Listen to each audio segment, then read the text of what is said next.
할렐루야. 하나님의 도우심으로 오늘도 승리하는 여러분 되시길 바랍니다. 오늘 12월 4일 목요일입니다. 오늘 말씀은 인간의 가장 기본적인 욕구인 생존의 욕구에서 아마 질병에 걸렸을 때 상당히 힘들겠죠. 질병은 곧 그것이 방치되면 바로 육신의 죽음으로 이어지기 때문에 그렇죠. 그래서 이 육신의 죽음에 대해서, 육신의 질병에 대해서 성경 말씀은 뭐라고 말하고 있는가? 또한 예수님께서는 육신에 질병 걸린 사람들에 대해서 어떤 태도를 갖고 계셨고 어떤 사역을 했는가 하는 것에 대해서는 성경 말씀 속에서 굉장히 많은 내용들을 이야기하고 있는 것을 보게 됩니다.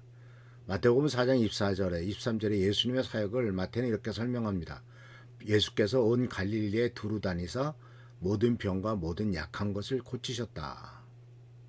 또 마태복음 10장 8절에서는 예수님께서 당신의 제자들에게 권능과 역사를 가르치시면서 능력을 주시면서 병든 자를 고치며 죽은 자를 살리며 나병 환자를 깨끗하게 하라 라고 말했고, 또 예수님 자신이 누가복음 4장 18절 말씀 속에서도 주의 성령이 내게 임하셨으니 눈먼 자에게 다시 보게 함을 전파한다 라고 이렇게 말씀하고 있습니다.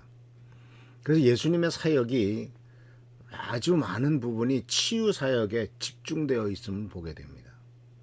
모든 병을 고치셨대요. 모든 약한 것을 고치셨대요. 그래서 나병 환자까지 고치라고 바로 제자들에게 요구하고 계신 것을 볼 수가 있습니다. 그래서 이 치료에 대한 것들은 상당히 중요한 예수 그리스도의 사역이며 또 우리 예수를 믿는 사람들에게도 중요한 부분이다라고 하는 것을 볼 수가 있습니다. 먼저 보면은 예수님의 치유 사역의 모델을 보면은요, 예수님께서는 전인적인 치유를 하신 것을 보게 됩니다. 다시 말하자면 육신의 연약함을 치유하셨죠. 또 상처 입은 마음을 치유하셨습니다. 그리고 또한 하나님과의 관계가 단절된 영혼을 치유하신 것을 보게 됩니다. 그리고 이 몸과 마음과 영혼은 따로 분리돼서 따로따로 치유해야 되는 것이 아니라 바로 하나로 묶여져 있다라고 하는 사실을 발견할 수가 있습니다. 예수께서 병든 자를 고치시면서 꼭 하셨던 말이 바로 뭐냐면 내 믿음이 너를 구원하였다라는 말을 합니다. 이 구원하였다라고 하는 것은 육신적인 치료만을 말하는 것이 아니라 영적인 치료를 말하는 것이고 영적인 회복, 바로 하나님 안에서의 영혼이 다시 살아났다라고 하는 사실을 분명히 말씀하고 계신 것이지 않습니까? 그런데 이런 전인적인 치유들은 대부분 어떤 그 당시에 부유한 자나 또는 성공한 사람들을 향해서 베풀어 주신 치유가 아니라 소외된 자들에 대한 우선적인 관심을 갖고 계신 것을 보게 됩니다. 그래서 예수님에게 나온 사람들은 다 어렵고 힘든 사람들이었고, 그렇게 어렵고 힘든 사람들을 예수께서는 하나하나를 품어주셨고 또 그들을 모른다고 하시지 않았다는 것을 발견할 수가 있습니다. 즉 소외된 자들에 대해서 우선적인 관심을 가지셨다는 것이죠. 그리고 또한 치유와 복음 전파를 결합하신 것을 볼 수가 있습니다. 그래서 예수님께서는 육신을 치유하시고 그 영혼을 치유하시고, 그래서 그가 전인적으로 이제 일상생활 속으로 돌아와서 인간관계 속에서 평범하게 살아갈 수 있도록 도와주신 것을 볼 수가 있습니다. 그런데 우리가 살고 있는 이 사회는 어떻습니까? 많은 경우 경제적인 부담으로 인해서 치료를 포기하는 경우가 없지 않아 있습니다. 그리고 더군다나 농어촌 지역 그리고 외곽 지역에서는 바로 치료가 힘들죠. 작년에는 그런 일이 있지 않습니까? 시골에 있는 보건소에 연봉을 3억을 줄 테니 4억을 줄 테니 보건소 의사로 와라 하는데 가지 않아서 오랫동안 보건소가 비어 있었다라고 하는 기록들이 많이 나왔죠. 바로 농촌 지역이 의료 접근성이 많은 문제가 있었다는 것을 볼 수가 있고, 또 고령자와 장애인들이 바로 육신의 질병을 위해서는 특별한 치유의 필요가 있다라고 하는 사실을 우리들은 분명히 알 수가 있습니다. 그래서 사실 이 땅에 하나님의 복음이 전달되었을 때 그중에 선교사님들이 많이 왔잖아요. 그 선교사님들이 했던 일들 중에 중요한 것이 의료 선교였습니다. 육신의 질병을 치료하는 것을 굉장히 중요하게 여겼다는 것이죠. 그렇기 때문에 지금도 우리나라에서 대표적인 가장 메이저 병원 중에 하나인 연세대학교 세브란스 병원도 역시 선교사님이 한국에 와서 시작했던 그 병원이고, 그리고 부산에 있었던 침례병원, 다시 회복시켜야 되겠습니다. 부산 침례병원도 침례교 선교사들이 한국에 와서 부산에서 병원을 차렸고 그 부산 침례병원이 부산 지역에서 아주 많은 사람들의 육신을 고치고 치유했던 기록이 남아있는 것을 볼 수가 있습니다.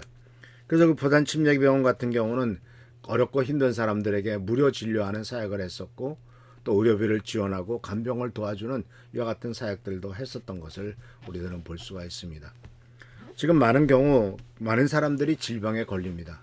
그리고 나이 들면은 어쩔 수 없이 병에 걸리고 쇠약해지고 늙어갑니다. 그리고 그래서 바로 몸이 점점점 약해지죠. 그래서 이 만성 질환에 걸리는 경우가 참 많지 않습니까? 아주 기본적으로 그렇게 되죠. 그래서 그런 만성 질환에 걸렸을 때 정신적으로도 피폐해지고 좌절하고 절망하게 되는 것을 볼 수가 있지 않습니까? 그래서 바로 우리들은 이러한 치유를 위해서 바로 예수님께서 바로 치유하셨고 병든 자를 고치시며 동시에 제자들에게도 병든 자를 고쳐라, 죽은 자를 살려라, 나병한 자를 깨끗하게 하라라고 하는 명령을 하셨다고 하는 사실을 아주 무겁게 받아들여야 됩니다.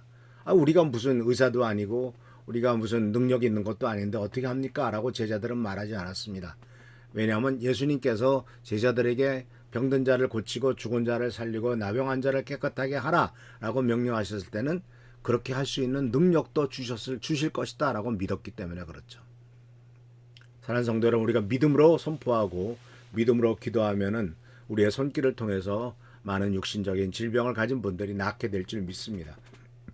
그래서 하나님께서 우리 모두에게 이런 명령을 하셨고 또한 치유의 은사를 가지신 분도 있고 그러니까 이런 일들을 잘 감당할 수 있도록 우리가 모두가 다 그 일에 헌신할 수 있도록 우리 힘쓰는 우리 모두가 되어야 되겠습니다. 그래서 우리가 더욱더 어렵고 의료비 부담 때문에 어려움을 겪는 이웃을 도와주고 또 의료사역에 후원하고 또 우리 또한 하나님께서 질병에서로부터 치유시켜 주시는 것을 기도하는 치유의 사역을 신유의 역사를 위해서 기도하는 우리 귀한 성도님들 되시기를 축원합니다. 기도하겠습니다. 오늘도 주님께서 우리들에게 치유와 회복의 능력을 주실 줄을 믿습니다.